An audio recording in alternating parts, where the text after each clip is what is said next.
My mother used to tell me the story of a woman in Pakistan who had a democratic ambition but forbidden from voting because that was culturally a male tradition.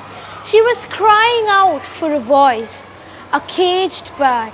Then she became the first ever female Prime Minister of her country, and now it was her time to be heard.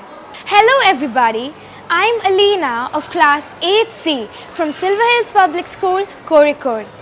My topic for today is democracy, a way of life. As I mentioned, democracy is the means of creating a culture where all voices are heard and valued as an instrument for a change.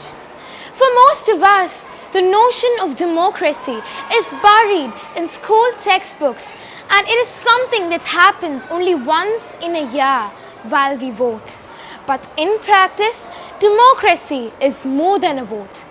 We need to look beyond the ballot boxes, understanding that electoral democracy and elections are only a part of a more complex form of democracy.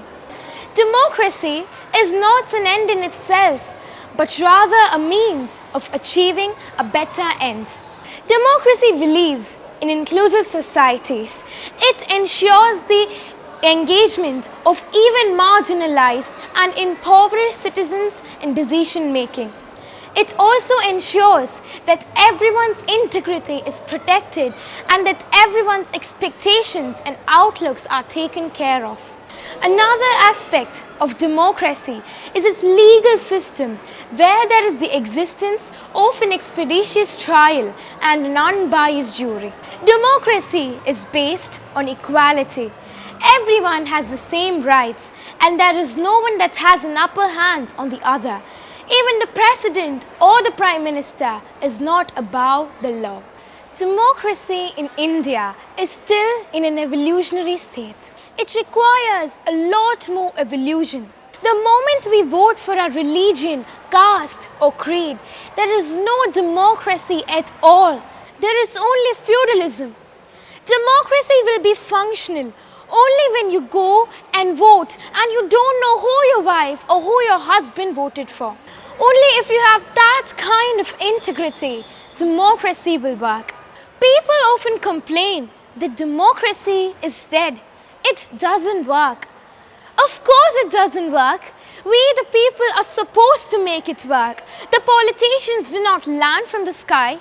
They are one among us who stood up to do something. So if you believe that you have handed over your nation to a bunch of crooks and you sit idle and it's entertainment for you, then it's you who needs to be punished and not the corrupt, because democracy cannot be a spectator sport. It is a people participatory process. Let's never forget that the government is ourselves and not an alien power over us. The ultimate rulers of the country are not the presidents or the prime ministers, but the voters of the country. Democracy for you may be merely a relationship between you and your government. But my vision of democracy is about creating opportunities for a positive change. Let's stabilize our democracy, articulate our plans. Let's congregate and change the world the way we see fit. Let's break down the walls of ignorance, activate the voice of the voiceless, engage the disengaged. Otherwise, democracy will be just noiseless. So I volunteer for girl guiding, seeing young girls grow and prosper. That's what we should be broadcasting, a kind of politics and not what the media shows. Let's promote a tolerant democracy, welcome refugees with open arms, fulfilling our humanitarian duties that will just do no harm.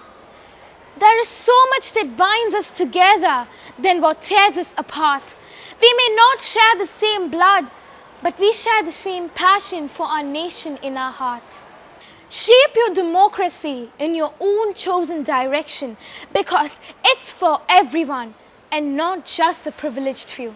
Regardless of your age, background and gender, it has been created for me and for you.